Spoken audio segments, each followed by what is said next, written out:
One morning po sa inyong lahat. Ako po si Nanding Josef ng Cultural Center of the Philippines at muli narito po tayo sa segment ng Art sa Buhay Mo. At kung nung nakaraan pong mga episodes ng Art sa Buhay Mo, pinakita po namin ang ilan sa mga programa ng CCP katulad ng mga produksyon sa sayaw, sa musika at saka sa pelikula.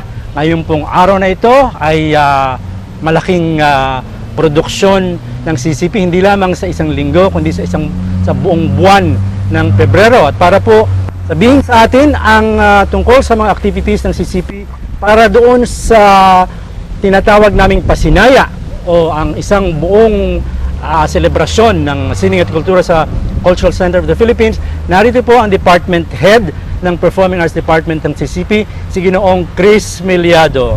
One morning din sa iyo, Tata. One morning, Chris. At one morning sa ating tagapanood. Si Chris po ang magkukwento sa atin kung ano yung pasinaya, ano yung mga mangyayari sa loob ng isang buwan. At siguro kailangan ipaliwanag din sa atin ni Chris kung bakit ginagawa ng CCP ang pasinaya. So Chris, simulan natin sa sa kung saan ang galing, paano nagsimula yung pasinaya. Yung pasinaya ay Tagalog word yon for celebration, parang inauguration, no? Nagpapasinaya tayo. So yung pasinaya ay isang napakalaking celebration ito sa February 3, which is a Sunday. Ang simula, February 3. Whole day ito, see all you can. Okay. Na mga palabas sa CCP mula alas 9 ng umaga hanggang alas 6 ng hapon. Mapapanood natin lahat ng mga resident companies ng CCP tulad ng Philippine Philharmonic Orchestra, Ballet Philippines, Philippine Ballet Theater, yung napakagaling natin na internationally acclaimed na Bayanihan Folkloric Group at saka Ramon Ubusan Folkloric Group. Ang Philippine Madrigal Singers. Maririnig din natin yung internationally acclaimed na Philippine Madrigal Singers. At ang, siyempre, ang tanyag na tanghalang Pilipino, makakapanood tayo ng mga excerpts. At ang pinakamaganda dyan sa lahat lahat libre. So they can bring the whole family at saka may mga palabas mula para sa mga bata hanggang kina lolo't lola. At saka ang mangyari dito, you have to come early dahil lahat ng venues natin ay may mga palabas at gagamitin. At Pati sa labas. Pati sa labas, may mga outdoor venues tayo. In fact, meron tayong mga pep squad at saka mga drum and lyre na magpapalabas. Yung pep squad, yung parang sinalihan mo nung high school ka, yung cheering squad, yung tinatapon-tapon ka nun sa ere. Yun sa labas mangyayari. Yun sa labas mangyayari yun. Okay.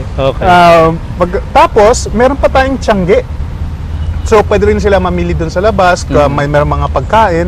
So, masaya siya talaga from 10 until 5 in the afternoon, February 3, yung tinatawag natin na Pasinaya or CCP Open House Festival. Bakit ginawa itong pasinaya? Kailan ba ito sinimula ni Chris? Mga 3 years ago, inumpisahan natin to dahil gusto natin para ma-introduce yung CCP sa maraming tao at para hindi sila matakot pumasok ng CCP. At para din makilala ng ating mga manonood yung ating napakagaling na mga resident companies. So mga 2005 nagsimulan? 2005 nagsimula ito. Paano tinanggap ng mga tao ang pasinaya noong 2005, 6 and 7? Nakakabigla dahil ng 2005 when we just started, we started with only like attendance of 5,000 people and medyo marami na yan during that time. Okay. Nung second year, lumaki siya bigla. Umabot tayo last year ng 10,000 na. Wow. And this year, ang aim natin ay makaabot tayo ng 20,000 viewers. Kaya napakasaya talaga nito dahil parang hindi lamang ito tungkol sa panonood pero parang may interaction din at nakikita-kita yung mga tao.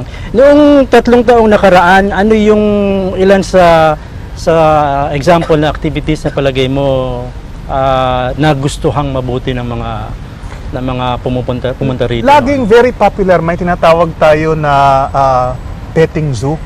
'Di ba? Kung may zoo tayo sa sa Manila Zoo, no? Meron din tayong instrument petting zoo. Okay. Ano naman 'yon? Pwedeng pumasok yung mga bata at nandun yung mga nagtutugtog ng mga instrumento at pwede nila hawakan at paglaruan yung mga symphony instruments. Musical instruments. Ang isa pang napakaraming nag-attend ay may tinatawag tayo na mga mini workshops. Kasi yung mga palabas natin, mga 15 minutes lang to. Hindi to mahaba. So, pwede kayong mag-ikot-ikot sa iba't ibang venues. Ang isa pa, can you imagine, you can learn how to sing in 15 minutes. At ang nagtuturo sa iyo yung world class ng Philippine Madrigal Singers. Okay. Kaya laging haba-haba ng ng mga nanonood at sumasali sa workshop. So ibig sabihin yan, sa isang venue, may mga nakaschedule na isa, dalawang grupo, tapos pwede silang lumipat dun sa kabilang venues. Oo, din? hindi lang isa. Alam mo bang mga simultaneous yan, mga 5 to 6 activities going Okay. on at the same At the time. same time. So yung manunod natin, pwede pumili doon.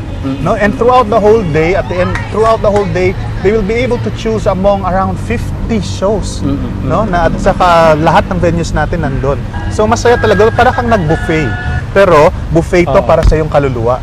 Ah, okay.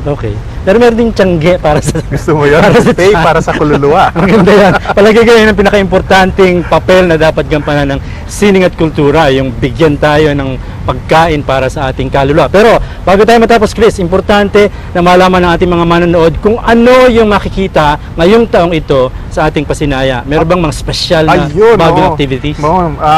Ngayong taon na to, i-introduce natin yung Arts and Culture Parade. May parada na.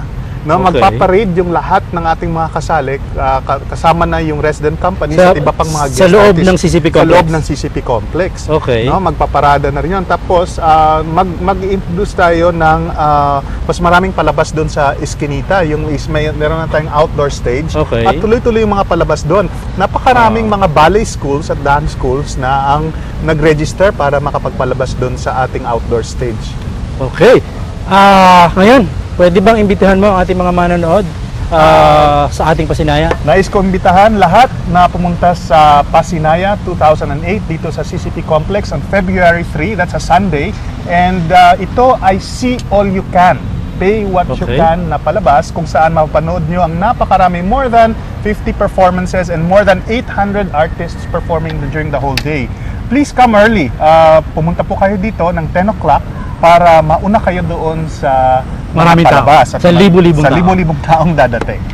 Okay, maraming salamat sa iyo, Chris. One morning po sa inyong lahat. Natapos na po tayo sa segment dito sa Art sa Buhay Mo at sana po ay samahan niyo ulit kami sa susunod na Biyernes para sa ilang pang programa ng Cultural Center of the Philippines. One morning po. One morning, Chris. Thank One you. morning, Tata. Thank you very much.